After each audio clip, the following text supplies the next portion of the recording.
James here with Kyle, Freret Street at another bar. Appreciate everybody listening in. This first time we're giving this a go. Unfortunately, it's coming in after a loss at home to the Jacksonville Jaguars.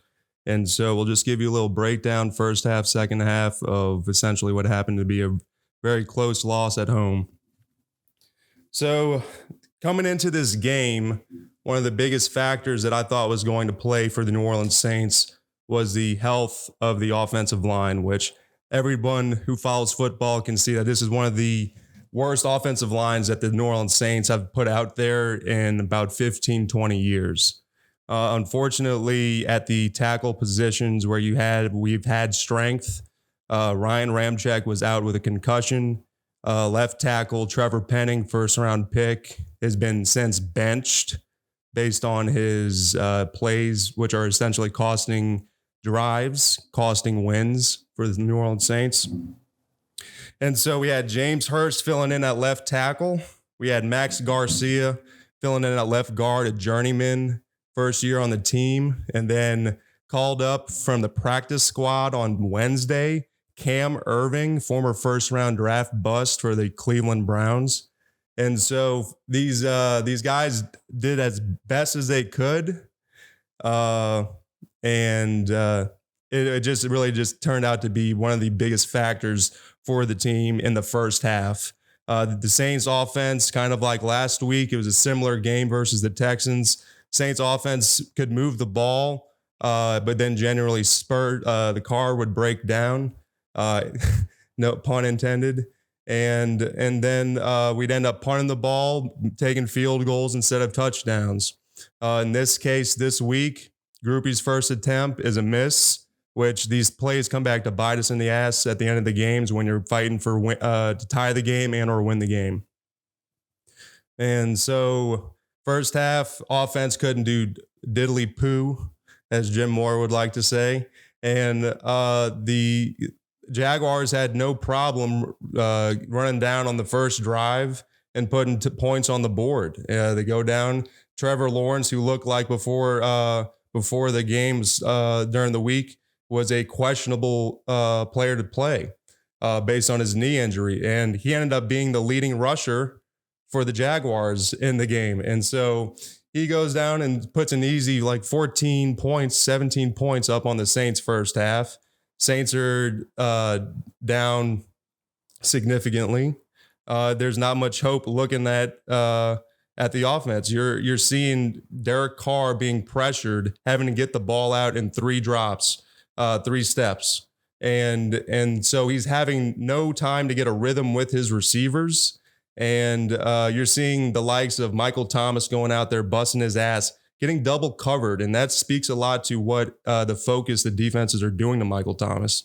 He's still fighting to get open. And the Saints did a poor job on Thursday night to get Michael Thomas more involved in the offense. One of your highlights throughout the game, first half and throughout the second half, was Alvin Kamara. That is, I think, 12 catches for 96 yards or something stupid like that for a running back. And so he's also probably had over 50 yards rushing. And so his best game since he's been back. The Saints need to focus on him, run the offense through him, which they did.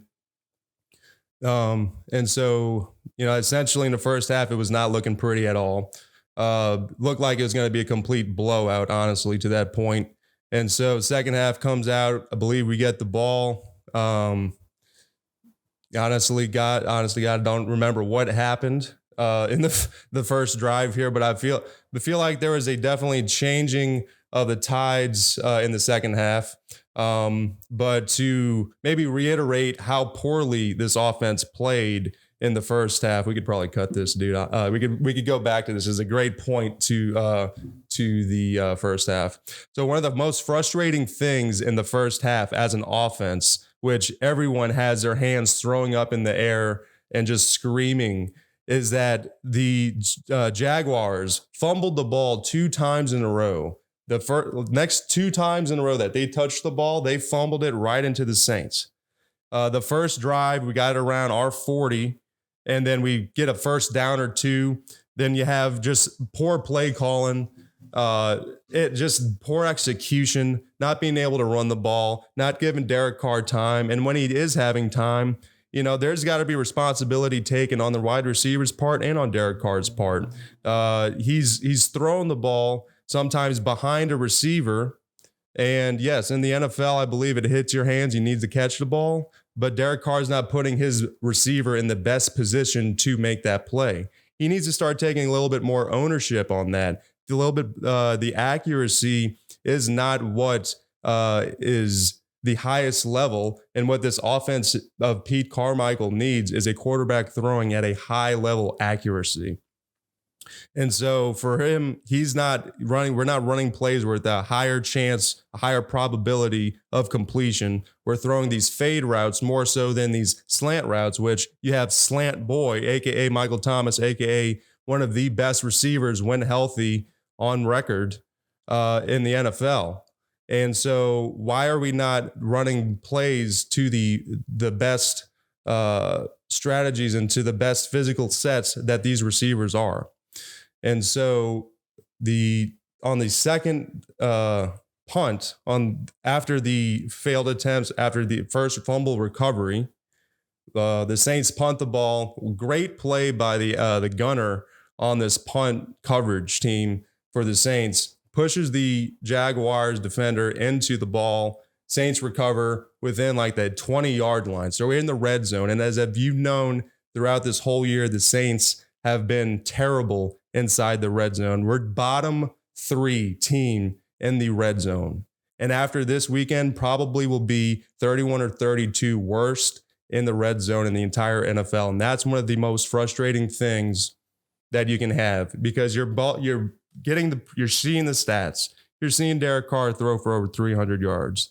You're seeing the receivers with the stats. You're seeing Alvin Kamara with the stats, but it's not converting into touchdowns. And so it's one of the biggest frustrating things right now to see. And so we get this ball inside the red zone, completely stutter, and then have to settle for a field goal after a groupie miss on his first attempt. And so second half, completely different team.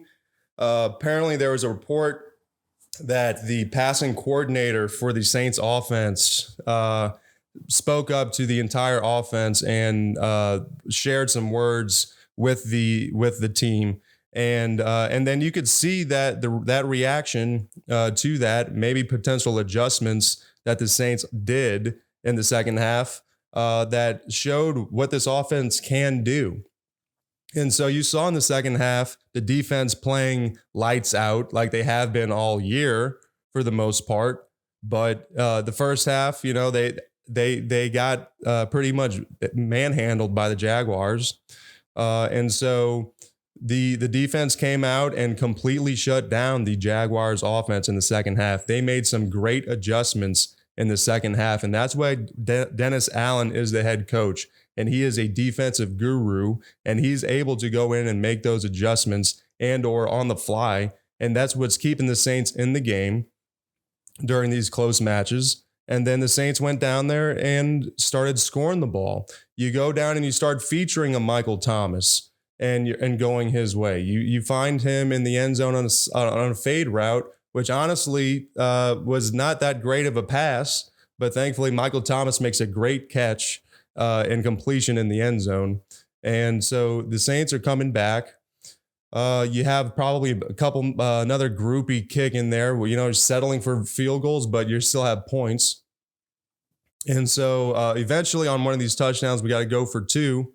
And we do complete that. It was a great draw up, a little conversion to Alvin Kamara out in the flat into the end zone for about 2-yard reception for the 2-point conversion to put us 7 points away from the tie. Now, again, going back to the groupie miss, at this point, the Saints are going down on the last drive of the game, down 7 with 3 timeouts and maybe 3 minutes on the board.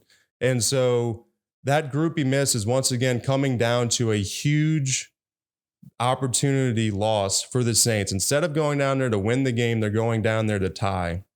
And so this offense that has been humming all second half goes down, and who's been the most featured person in this offense all game but Alvin Kamara. And so to get the ball and run down there on the last drive, getting Alvin Kamara in the passing game, getting him multiple rushing attempts, which somehow the holes started opening up on the offensive line in the second half. After you're seeing Andrews Pete fill in for a James Hurst at left tackle. And if anybody knows, Andrews Pete is one of the most frustrating players on the Saints roster because he is a freaking mammoth of a man that gets man-child by people like myself at 225 pounds, which should never be happening to a guy that is 6'7", 335. To see these guys getting thrown around like dolls out there is so frustrating as a fan. And we knew that God helped Derek Carr with Andrews Pete playing left tackle for this game. But that speaks to even how bad Trevor Penning, first round draft bust looking like right now, who's been benched for his terrible play. Another mammoth of a man, 6'7", 330 pounds, just executing poorly, letting players much smaller than him get beat with speed and then getting bull rushed and blowing up plays. And it's not one person every play, but it's somebody across the line every play. And it's something that the Saints really need to focus on this mini bye here with this 10-day break until we play on the Indianapolis Colts. But to finish the game, all being said, the last drive, you get down across the 50-yard line, and you see Alvin Kamara get a halfback delay rushing for like 20, 30 yards. You get a completion to Hill. You get another rushing attempt with Alvin Kamara down inside the 15, down inside the red zone, the 10-yard line maybe. And so it's 1st and 8 to go into the end zone. And the guy that you've utilized all day, you just put aside and you don't even look his way the entire final plays of the game. This is perplexing to me. This guy was hot. This offense was humming. You could have at least run the ball one time. You have multiple timeouts left. There's 1:13 left in the game. You don't want to give Jaguars an attempt to get the ball back. So I thought the time management there was well executed, but you didn't use that to your advantage to run with him up the middle or run with the Jamal Williams up the middle. Why do we have a Jamal Williams on the team if we're not trying to run him inside the 8, inside the 5, inside the 3? This man led the league with 19 rushing touchdowns last year, most of those coming within the 10-yard line, within the 5-yard line. Why are we not using this man best of his talents inside these opportunities? Put to the side. We're throwing the ball. We're running fades, which Derek Carr, if you can look it up, Derek Carr, I promise you, is in the bottom 3 of the league in fade routes completed in the last couple of years. This is not something that he does well. And so he's trying to attempt these fade routes, going to Michael Thomas, which, I mean, hey, throw it to one of your best players on offense, but the ball had no chance of being completed. We got intercepted. And then on 3rd and 7, unfortunately for Foster Moreau, who I'd like everybody to know is a Catholic League football player, local boy from Metry, LSU Tiger, been a long time in a NFL football league, a National Football League. And this guy came in as a free agent, and during the team visit with the doctor, found out that he had some form of blood cancer. And not only is his football life put on hold, his entire life is put on hold. And so he busts his ass and works with some of the best doctors to fight this cancer.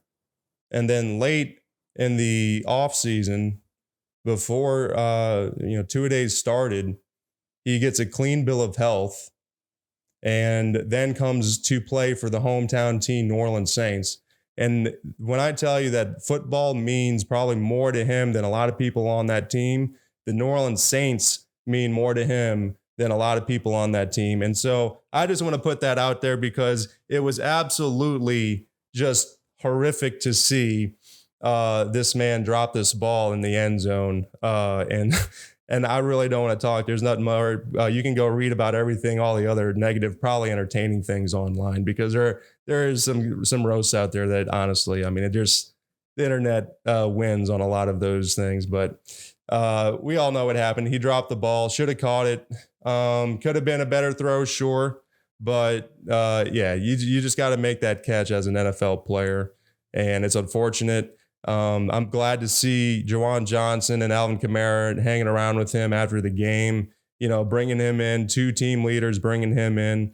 And then after the game, you ask anybody, I mean, they say Morrow is one of the players that's always a positive light in the locker room, on the practice field, on the playing field, always bringing his players up, bringing those around him up, good teammate, good person. And so he's going to bounce back. And so, essentially last play, you're running a fade route once again to Chris Olave, one of your shorter receivers in the league on the team, you've had a disconnect with him all game. You've seen him having miscommunications on routes with Derek Carr all game. And you decide to go with a fade route to Chris Olave, and it's incomplete. My thoughts on that play: why are you not throwing to Thomas? Why are you not throwing to Jimmy Graham? Why is Jimmy Graham on the team at 6'7", at 34, 35, 36 years old, which is ancient in football years? Why is Jimmy Graham's 6'7" basketball NBA body not on that fade route, trying to throw it for a jump ball to him? Either he catches it or nobody catches it.